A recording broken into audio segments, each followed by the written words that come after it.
I'm so sick and fucking tired of hearing about privilege. Privilege isn't being white, bonehead. Privilege is living in government housing and calling people oppressors while they pay you without worrying about calling in sick to work because you don't have a fucking job. Privilege is being able to cheat, lie, fail over and over again in life and still get bailed out while people who play by the rules get punished. Period. Say it again. I want to hear you say it again. Because, baby, go to the food stamp place right now. There's more white people in that line than black people. What you saying? I need to know, are there certain black people that just don't like us because we're white? Nope, don't do it, black people. Stay the hell home. Stay safe, stay home, stay out of it. This is not our business. We didn't get us here and we're not going to get us out of it. These white folk got to do the work. And until they do, they are going to destroy this country. That's how much white supremacy matters to these folks. That's how much the delusion, white delusion, not white supremacy, white delusion. That's how much this matters to these folks, that they are willing to throw away their whole goddamn country. They would rather be kings of rubble than to live good and everybody eats. Everybody gets treated well. Everybody gets treated right. So stay home. Don't go out there.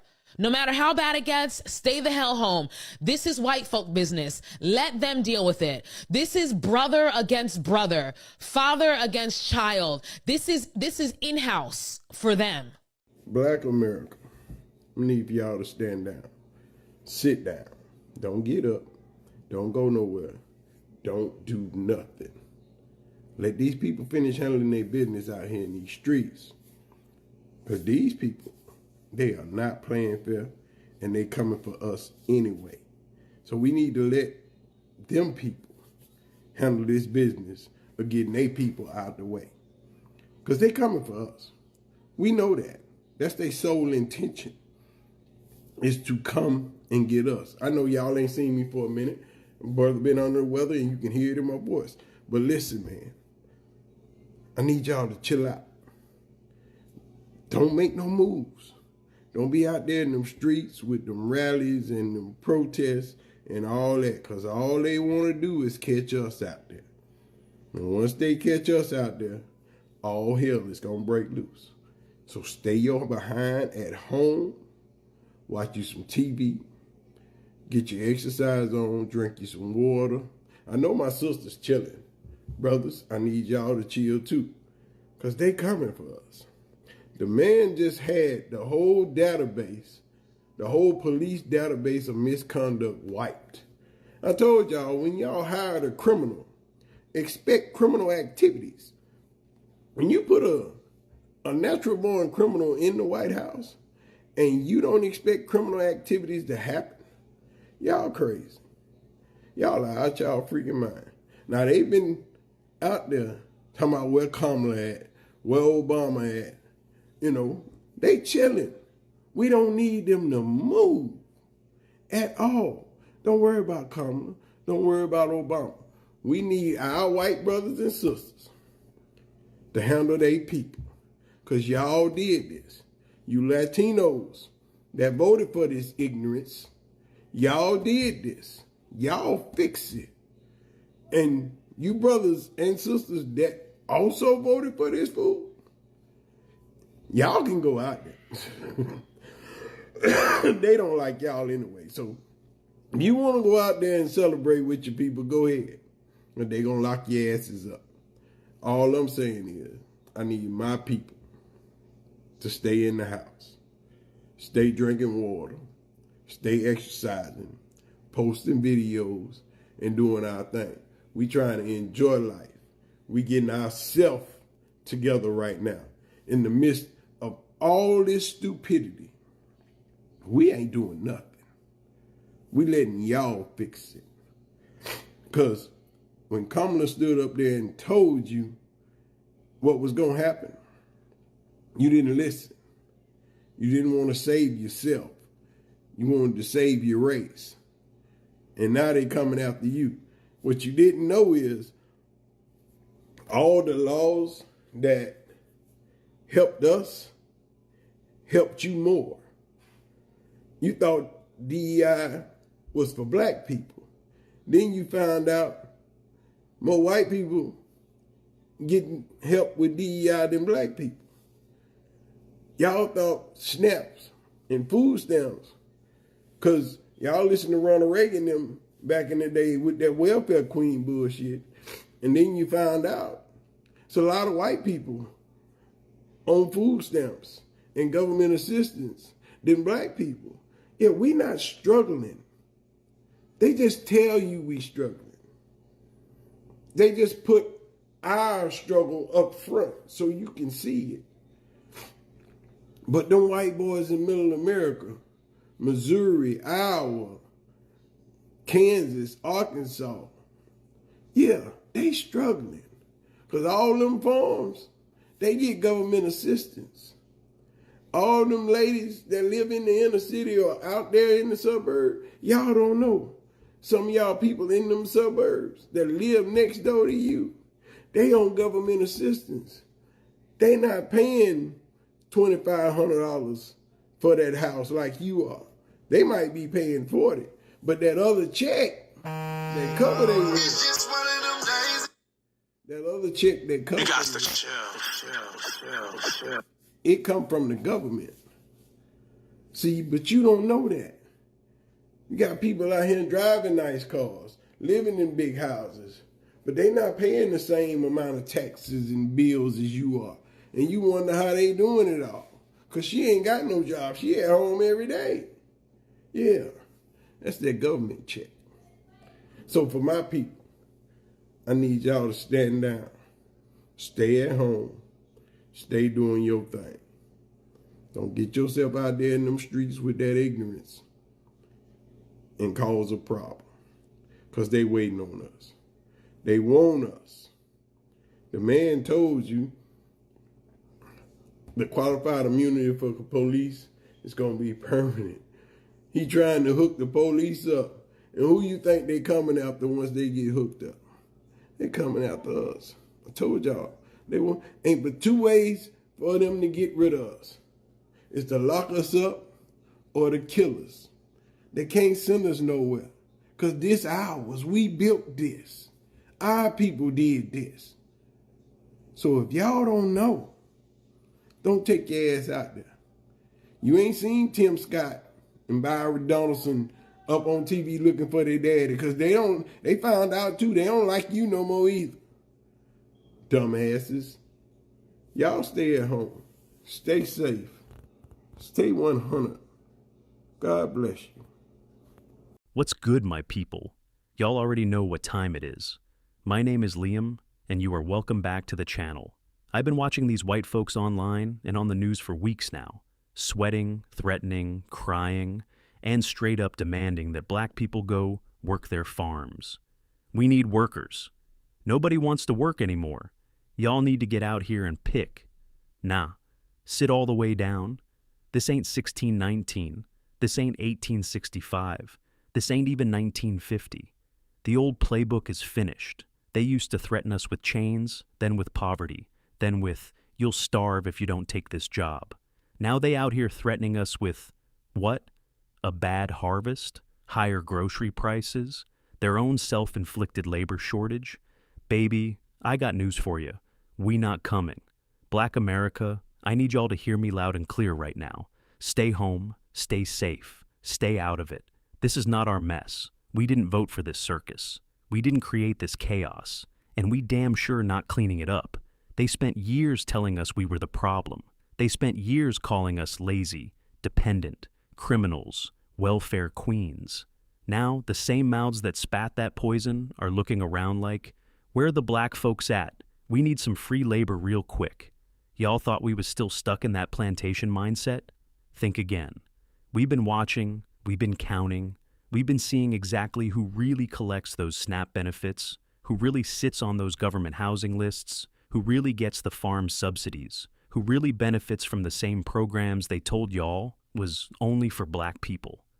Spoiler alert, it ain't us at the front of the line. And now that the chickens done come home to roost, they want us to put on the overalls and fix it for them. Hell no. This is white folk business. This is the mess they cooked up. This is the house they set on fire. Let them put it out. Black people, I need y'all to lock in. We not marching for this. We not protesting for this. We not risking our freedom, our lives, or our peace for people who still see us as the help. They want the old playbook. We closing the book. Let's get into it. Circle. I don't know, like, why are y'all mad? Y'all voted for this. And then saying y'all didn't vote for this is kind of crazy. Y'all gotta stop saying I didn't know. That's not a valid excuse. We have Google. There are so many different platforms for you to obtain information from. I don't know is not good enough. You voted for it. You wanted that man in there. And he don't care about y'all. He don't care about none of us. We're not in his circle. Why do y'all really, like, you see how much of a nasty sickness racism is? It's caused all of this BS. And y'all can't cure yourselves until y'all face reality and admit that you're sick. You have to, first part of recovery is admitting that you actually do have a problem, that you have a sickness. You know, so let's start from there. But okay, I want to take a moment to say thank you to Donald Trump, not out of praise, but out of truth. Because while you rip through every part of this government, tearing down justice, equality, and fairness under the fake excuse of fighting DEI fraud, what you're really doing is confirming what black folks have been saying for generations. America was built on racism, fueled by fear and sustained by white supremacy. You've exposed it all. The masks are off. The polite racism, the fake allyship, the colorblind lies, it's all gone. Now we see it raw and unfiltered. You're not just targeting policy, you're targeting people. Black people, brown people, marginalized communities. And the wild part, we make up the smallest portion of this country, yet somehow we are the biggest threat to the lie that white supremacy built. That should tell you everything. You're afraid not of violence, not of replacement, but of the power we hold even when we have nothing. You see the way our culture, our brilliance, our resilience, our excellence continues to shape this country, even when it tries to erase us. Donald Trump is just the loudest version of a system that's always been in place. He is the living, breathing proof that this country was never designed with us in mind. And yet, we continue to define it. So thank you, Donald, for exposing what so many tried to deny, for showing the world that the fear of black greatness is real, for proving that racism isn't in our imagination, it's in the fabric of this nation. And to my people, we don't have to fight to prove our worth. He's doing that for us. All we have to do is stand firm, stay awake, and know that the truth is finally louder than the lie. We are not broken. We are not the problem. We are the evidence of the power that this country can contain. Let that truth ring louder than its hate. It's official. It is official. Baby, no food stamps for November. And people are officially crashing out. They say, due to the shutdown, no food stamps. No food stamps for November. And you know November is Thanksgiving. So you mean to tell me President Trump and Republicans, you mean to tell me that these people who never receive food stamps is not going to be able to get food stamps for the month of November, which is an actual holiday? Not just it's a holiday, it's the fact that people need their food, and that's their only way to buy food. So that's what y'all doing now? That's what y'all doing? That these kids not gonna have anything to eat? So that's what we doing? Okay. So people get to starve right as the holidays are starting to kick off? Oh, this is gonna end well. Let's get it together. But white people will never leave black people alone, and I'm gonna tell you why. White society's obsession with black people isn't new. It's centuries old. If you think about slavery, colonialism, and exploitation, from the start, white wealth And America was built off the backs of black bodies. Sugar, cotton, tobacco, rice. This wasn't just economics. It was a system where white people's very identity was shaped around controlling and owning and watching black bodies. But here's the wild contradiction in all of this, right? While trying to dehumanize us, white culture has always been obsessed with us, right? They copied our music, our style, our language, our food, even our rhythm, all while denying us basic rights. Think about jazz and rock and hip hop and fashion, all born out of black genius, only to be taken, watered down, and sold back to the world with a white face on it. So why can't they just stay away? Because in a system that is built both on exploitation and envy, distance is impossible. White supremacy depends on keeping black people in place, close enough to use, control, or imitate, but never free enough to threaten the hierarchy. It's a sick paradox, fear and fascination at the same damn time. On a psychological level, it's projection. White folks will project their guilt, their fear, and their insecurities onto blackness, and then turn around and crave the very life, culture, and resilience they tried to destroy. It's like they want the sauce, but not the struggle. Now, to be real, not every white person acts like this, but the system, the way whiteness has defined itself against blackness, makes it so this obsession keeps resurfacing. Whether it's over policing or culture appropriation or trying to legislate our lives, it always comes back to the old need to dominate mixed with a quiet desire to be what they can. Hey, my black people, I'm gonna tell you what it is. You see, they putting a stop on food stamps for November, but you ain't seen it like worldwide news. But let it have been mostly black people on food stamps, it'd be breaking news everywhere. But see, now the statistics done came out that show that mostly white people on government assistance. By me saying that, we can't fight for y'all.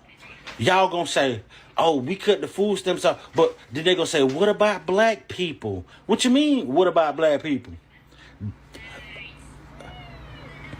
By law, Trump done told y'all the benefits that y'all are receiving, it wasn't for migrants. It wasn't for migrants. It wasn't for freed white people. It was for the descendant of slaves.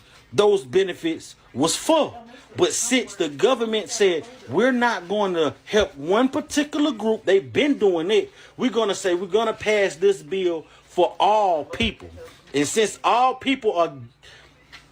since the government made it for all people, because all white people didn't fight through slavery.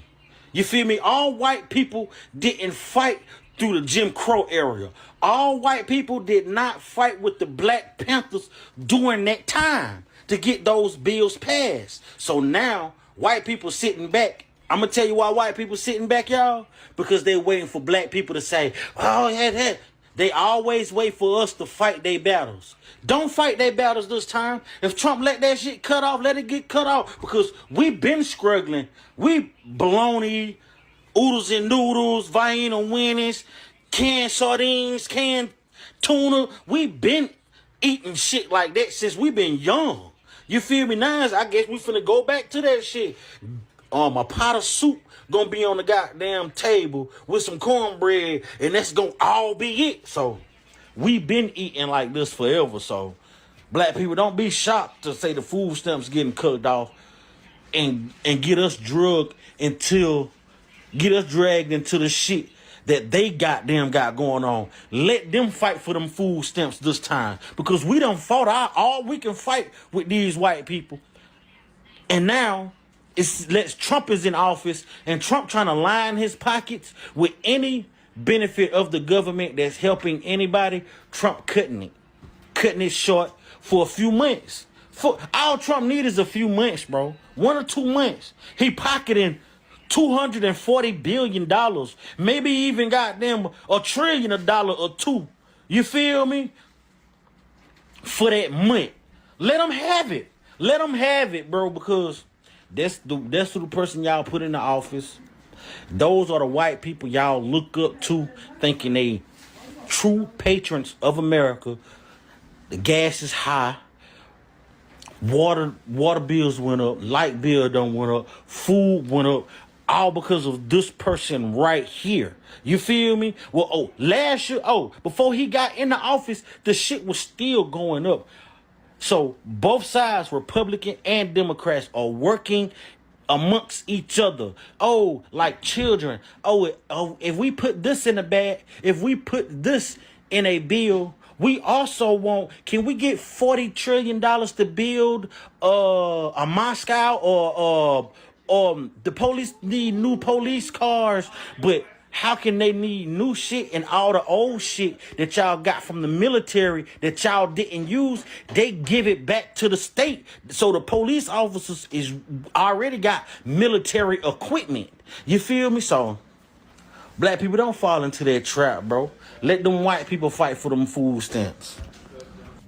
I'm just a white indie author sitting in front of my camera, hoping to find readers that want to hear the white voice. All of my characters in my books are white. I wrote it this way because I have the white voice and I want to spread it. And so that you can learn about white culture and respect white culture. And I think it's really important because the white culture is just crapped on all the time. We hear things like, oh, you don't even have culture, and what is your culture? Just slavery. You know what I'm talking about because you've heard it. You want us to respect not washing your legs and eating unseasoned food? That's what you're mad about? Being black is exhausting, and having to deal with racism is exhausting. A white lady came online and called a 5-year-old boy the N-word and got all this money. And now all of you racist grifters are out here trying to do what? Make money? We went from black fatigue to black privilege, and now this week we're on white people are being discriminated against. To not understand by saying you are a white author and you have a white voice and you're going to white people and you're talking about the white experience, why and how that's racist and how and why that's detrimental to the rest of us is the problem in this country. Majority of authors since the dawn of time in America have been white. Almost half this nation is not white, but almost all of the authors are white. In 2020, the publishing industry entered a moment of more urgency about the persistent lack of racial and ethnic diversity among employees and authors. The industry is disproportionately white, and the canon of published books from trade publishers is overwhelmingly so. According to one analysis, 95% of American fiction books published between 1950 and 2018 were written by white people. While that analysis looks at a broad sweep of time, more recent figures indicate that both the publishing industry and the books it puts out remain disproportionately white.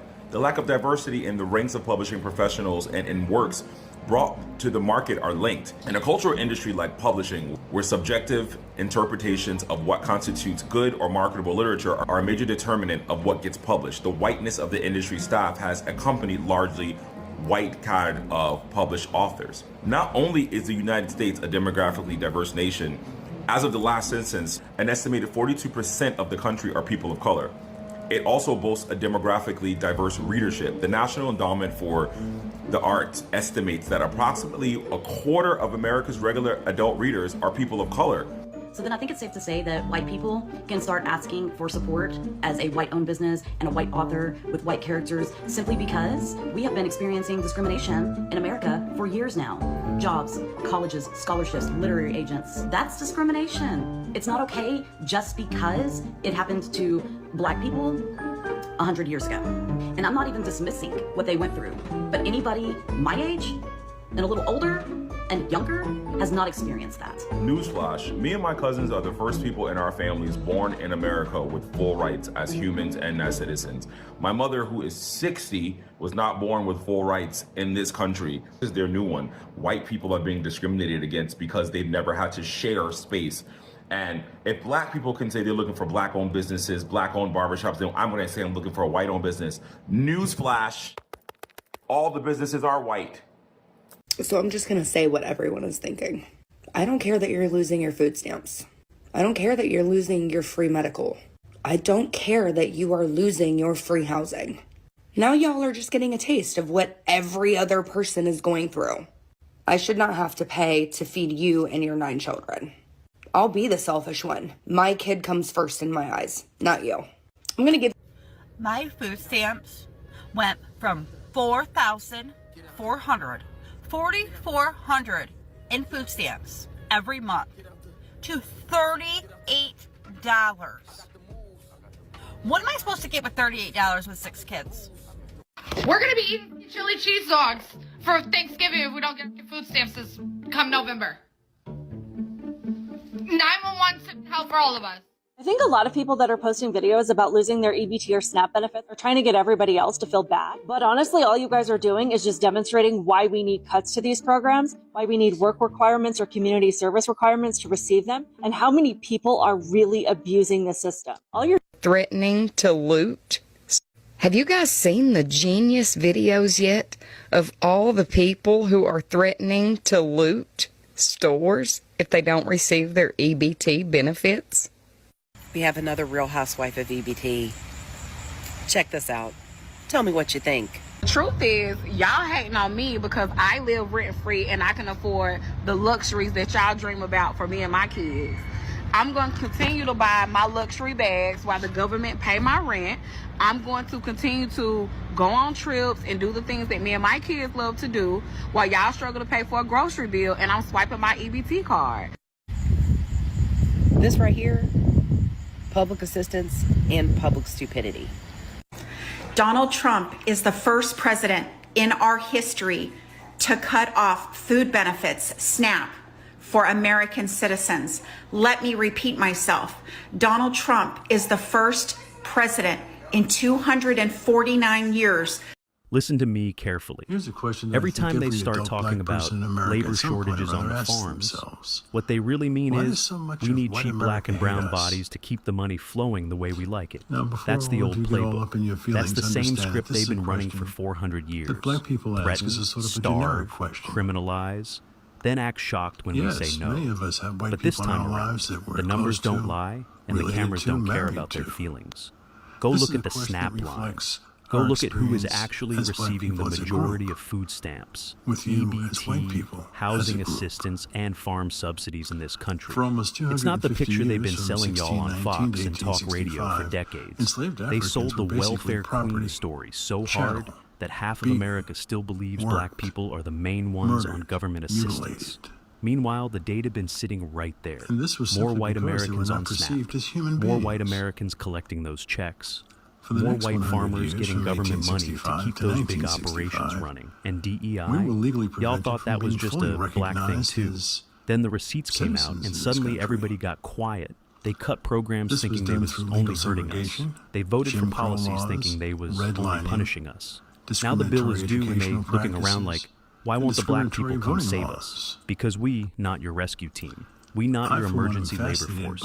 We not your emotional support animals when the economy starts choking. Black America, I need y'all to understand something deep.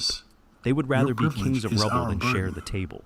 They would rather watch the whole country burn than admit that the systems they protect have been feeding them more than they ever admitted. And some of our own people who voted with them, y'all can go out there and try to explain yourselves if you want. But don't drag the rest of us with you. We told y'all what was coming. Kamala told y'all. Plenty of us told y'all. Y'all chose race over reality. Now, reality is choosing back. So here's the move. Stay in the house, stay posting, stay building, stay drinking water, and minding your business. Do not let them bait you into the streets. Do not let them turn this into another black people problem. This is an in-house white problem. Brother against brother, father against son. Let them handle their own. Because the second we step out there, the cameras will find us, the police will find us, and the narrative will flip right back to, look at those dangerous black people. We already know the play. We already know the ending. They wiped databases. They strengthened immunity. They made it clear who the real targets are. So, we're not giving them the excuse. We're not going back to the fields. We're not going back to the old script. We're not going to be the solution to a problem we didn't create. They wanted this. They voted for this. Yes, they cheered for this. Now they can work their own damn farms. My people, I'm done talking for today. Stay home, stay solid, stay out of the nonsense. The old playbook is dead, and we're not bringing it back to life for nobody. Drop your thoughts in the comments. Tell me if you feel me, or if you still think we're supposed to run and save the day. If this message hits you, smash that like button, subscribe, and share it with somebody who still thinks we owe them free labor. We building over here, we protecting over here. We not performing for people who still see us as the help. God bless y'all. Stay 100. I'm out.